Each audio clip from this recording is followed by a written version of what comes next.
কোরআন সুন্নাহর কথা বললেই বলে ওহাবি, আর জাল মিছে কথার ওয়াজ করলেই বলে সুন্নি। আমাদের বর্তমান পীর সাহেবের কাছে এসে একজন মৌলানা সাহেব বলছে যে হুজুর, এক ওয়াজ মাহফিলে গেলাম, বড় একজন আলেম ওয়াজ করলেন, কোরআন হাদিসের কথা কিছু বললেন না, এই গল্প স্বল্পই বললেন।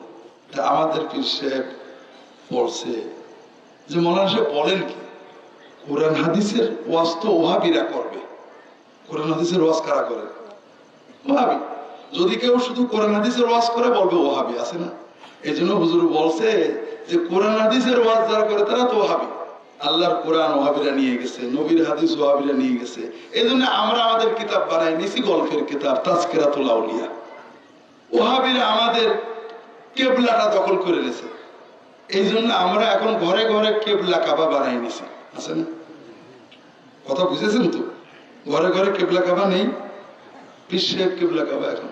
যেহেতু আমাদের আসল কাবাটা নিয়ে এনেছে ওহাবিরা, আমরা ঘরে ঘরে কেবলা কাবা বানিয়ে নিছি। আমাদের কোরআন সুন্নাহ ওহাবিরা নিয়েছে, আমরা তাজকিরাতুল আউলিয়া দিয়ে আমাদের কোরআন সুন্নাহ বানিয়ে নিছি। আমাদের ওয়াজ শুধু আউলিয়াদের নিয়ে, নবীর নিয়েও না, সাহাবীদের নিয়েও না। কথা বুঝতে পেরেছেন? তারপরে বিশ্বের বলছে মুশকিল হলো আমাদের রাসূলুল্লাহ সাল্লাল্লাহু আলাইহি ওয়াসাল্লামকেও ওহাবিরা নিয়ে এনেছে। এখন আমাদের একটা নতুন রসুল বানিয়ে দিতে পারলেই হয়ে যায়। কথা বুঝেন না? কোরআন সুন্নাহর কথা বললেই বলে ওহাবি, আর জাল মিছে কথার ওয়াজ করলেই বলে সুন্নি। কারণ কি? আপনি যদি জেনে যান আল্লাহর ওলি হওয়া সহজ, আমার কাছে আশা লাগবে না, তাহলে আমাদের লাভ না লস? আমাদের কি লস?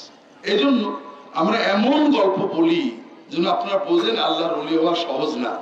কাজে ওলি যারা আছে তাদের কাছে যে দোয়া খেয়ে নিতে হবে। কেমন গল্প?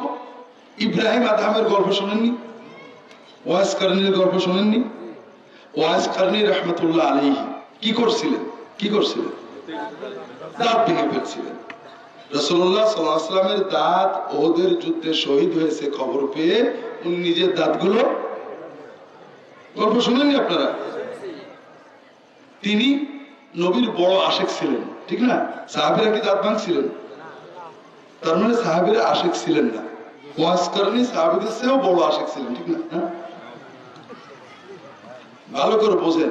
সাহাবীরা চোখ দিয়ে দেখলেন দাঁত ভেঙে গেল নবীজির, কেউ ভাঙলেন না। আর ওয়াজ কারণে চোখে দেখেননি, শুধু কানে শুনেছেন, তাই ভেঙে ফেললেন। তিনি বড় আশেক না? একটু বোঝেন। মনে করেন আমার পীর ও মুর্শিদ ফিলিস্তিনে কাফেরদের, ইহুদিদের দাজ্জাল বাহিনীর বিরুদ্ধে যুদ্ধ করতে গেছে। হঠাৎ খবর আসলো হুজুর শহীদ হয়ে গেছেন কাফেরদের গুলি লেগে। আমিও নিজের ছুরি দিয়ে নিজের বুকে ঢুকে শহীদ হয়ে গেলাম। হুজুর যে জান্নাতে যাবে আমিও সেই জান্নাতে যাব, ঠিক না? আচ্ছা, আমি খবর পেলাম কাফেরদের গুলি ছড়া লেগে হুজুরের দাঁত ভেঙে গেছে, আমিও তাড়াতাড়ি একটা হাতুড়ি নিয়ে দাঁত ভেঙে ফেললাম। কাফেরের গুলিতে দাঁত ভেঙে হুজুরের যে পরিমাণ সওয়াব হয়েছে, নিজের হাতুড়িতে দাঁত ভেঙে আমারও সেই পরিমাণ সওয়াব হবে, ঠিক না? একটু বেশি হবে। হুজুর তো ভাঙতে চাননি, হঠাৎ লেগে ভেঙেছে, আর আমি জেনে শুনে নিজের দাঁত নিজে কোপালাম, সওয়াব বেশি হবে না? অর্ধেক হবে। কি হবে? কবিরা গুনাহ হবে। নিজের দাঁত যদি কেউ নিজে সচেতন ভাবে বাড়িয়ে ভাঙে, কি হবে? এই গল্পটা মিথ্যা। ওয়াজ করেনি, পাগল ছিলেন না। আর আমাদের ওয়াজ হলো আল্লাহর ওলি হওয়া বাবা চারটিখানি কথা না, অনেক কষ্টের কাজ, ঠিক আছে না? এই যে আল্লাহর ওলি হওয়া চারটিখানি কথা নয়, এইটা প্রমাণ করার জন্য আমরা অনেক গল্প বলি, কোরআন হাদিসের গল্প না। একটু আগে যেমন বললাম আমার দাদা হুজুরের গল্প, আব্বা হুজুরের গল্প, বদনামের বাঘ মারার গল্প, পানি নিচেতে জাহাজ চলার গল্প, এগুলো তো সব কোরআন শরীফে আছে, তাই না? হাদিসে তো আছে। এগুলো আমাদের কোরআনে আছে, নাউজুবিল্লাহ।